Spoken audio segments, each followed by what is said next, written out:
नाशिकच्या सिंहस्थ कुंभमेळ्याच्या नावावर जो वाद झाला त्याच्यानंतर आता स्थळावरून सुद्धा वाद होतोय। त्र्यंबकेश्वर हेच कुंभमेळ्याचं खरं स्थान असं शैव आखाड्याचे महंत रवींद्र पुरी आणि हरिगिरी महाराज यांनी दावा केलाय।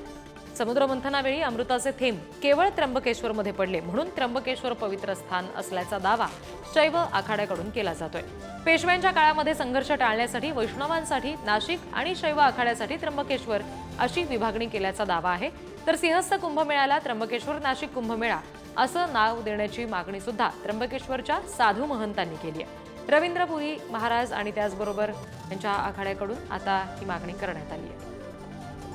आपने देखा होगा हमेशा कुंभ जो है त्र्यंबकशयी रहा है और कुंभ की शुरुआत त्र्यंबकशयी हुई है। और नासिक में जब हमारा आपस में जैसे आपने कहा कि लोग हमको नहीं मानते हम उनको नहीं मानते, कभी यहाँ कुछ घाट की भी कमी है। एक तालाब यहाँ पे कुंड हमारे यहाँ है, उस कुंड में हमारा और वैष्णव संप्रदाय का कुछ वाद विवाद हो गया। उसके पश्चात ही वो लोग नासिक में गए हैं। परंतु जो महाकुंभ है महाकुंभ त्र्यंबक में ही लगता है, जहाँ साक्षात बाबा त्र्यंबक बैठे हैं, ब्रह्मा विष्णु महेश बैठे हैं। इसीलिए कुंभ की शुरुआत जो है यहाँ से होगी, होती आई है और अब भी होगी। और हमारा पूरा प्रयास है पूरे विश्व में हमें मैसेज देना है, ये जो महाकुंभ है ये महाकुंभ त्र्यंबक में होगा और त्र्यंबक से इसकी शुरुआत होती है। हम कुंभ की बात करेंगे, अच्छा रहेगा कि हमारा कुंभ त्र्यंबक में कुंभ हो।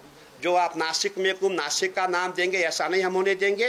जो कुंभ जो है त्र्यंबक में किया जाता है और त्र्यंबक में कुंभ की शुरुआत होगी और यहाँ पे कुंभ किया जाएगा और त्र्यंबक का ही नाम दिया जाएगा। तो मैं यही चाहूँगा कि हम पॉलिटिकल इश्यूज पे नहीं जाएं।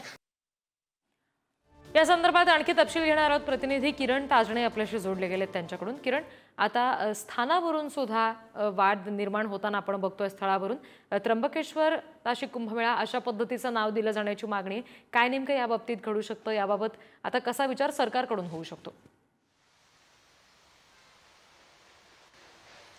रिद्धी, खरं तर गेल्या काही महिन्यांपासून प्रशासकीय पातळीवर कुंभमेळ्याच्या पार्श्वभूमीवर विविध उपाययोजना करण्यासाठीच्या बैठका घेतल्या जात आहे आणि या बैठकांच्या पार्श्वभूमीवर आता नाशिकमध्ये एक नवा वाद समोर आलेला आहे, जो नावांचा वाद होता आणि आता अशातच स्थळाचा देखील वाद निर्माण झालेला आहे। यामध्ये प्रामुख्याने बघितलं तर नाशिक सिंहस्थ कुंभमेळा अशा स्वरूपाचा उल्लेख हा नाशिकचा कुंभमेळा करत असताना केला जायचा। प्रशासकीय पातळीवर देखील तशा पद्धतीच्या नोंदी आढळून येतात। मात्र या सगळ्या दरम्यान त्र्यंबकेश्वरच्या नावाचा देखील उल्लेख व्हावा अशा स्वरूपाची मागणी त्र्यंबकेश्वरच्या आखाड्यातील काही साधू महंतांनी मुख्यमंत्र्यांकडे केलेली होती आणि त्या सगळ्या पार्श्वभूमीवर हा वाद आता थेट पहिल्यांदा कुंभमेळा कुठं भरला आणि त्याचं स्थान नेमकं कोणतं होतं इथपर्यंत येऊन ठेपलेलं आहे। आणि यामध्ये आता आखाडा परिषदेचे जे महामंत्री आहे हरिगिरीजी महाराज यांनी याबाबतचा एक मोठा दावा केलेला आहे, ज्यावरनं आता नवा वाद उभा राहण्याची शक्यता आहे।